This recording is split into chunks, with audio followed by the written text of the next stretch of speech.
சன்ஸ்கிரீன்ல கூட ஸ்கேம் நடந்துட்டு இருக்கு.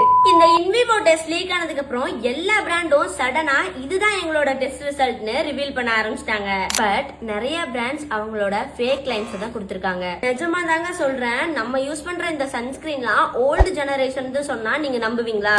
ஆமா, பட் வெயிட். ரீசெண்டா ஏஐ அனலைசரை யூஸ் பண்ணி ரிசர்ச் பண்ணிருக்காங்க. அதுல இருந்து பெஸ்டா எடுத்த ஒரு 4 சன்ஸ்கிரீனை பார்க்கலாமா? First one Minimalist, 82 out of 100. இதுல யூரோப்பியன் அட்வான்ஸ் ஃபில்டர் இருக்கு. பட் இதுல ரெட்டினால் இருக்கறனால ஸ்கின் டேமேஜ் பண்றதுக்கு வாய்ப்பு இருக்கு. Next one Deconstruct sunscreen, 90 out of 100. இந்தியால ரேரா இருக்கிற 4th ஜெனரேஷன் யூவி ஃபில்டர் இருக்கு. சூப்பர் லைட் வெயிட், ஈஸியா அப்சர்வ் ஆகும், ஆயிலி ஸ்கின்னுக்கு perfect one. La roach போசே sunscreen, 74 out of 100. இது ஆயிலி ஸ்கின்னுக்கு நல்லா மேட்ச் ஆகும், பட் சென்சிட்டிவ் அண்ட் ட்ரை ஸ்கின்னுக்கு not the best. Finally beauty of Joseon, 92 out of 100. இது Korean skin care brand. So ஸ்கின்ல நல்லா ஜென்டிலா ஒர்க் ஆகும், ஸ்கின் பேரியருக்கு நல்லா சப்போர்ட் ஆகும், முக்கியமா எல்லா ஸ்கின் டைப்புக்குமே சூட் ஆகும். ஏஐ ரிப்போர்ட் பண்ணாத இந்த 2 சன்ஸ்கிரீன் தான் டாப்ல இருக்கு. சோ உங்க ஸ்கின் டைப் அண்ட் பட்ஜெட்டுக்கு ஏத்த சன்ஸ்கிரீனை செலக்ட் பண்ணி சூஸ் பண்ணிக்கோங்க.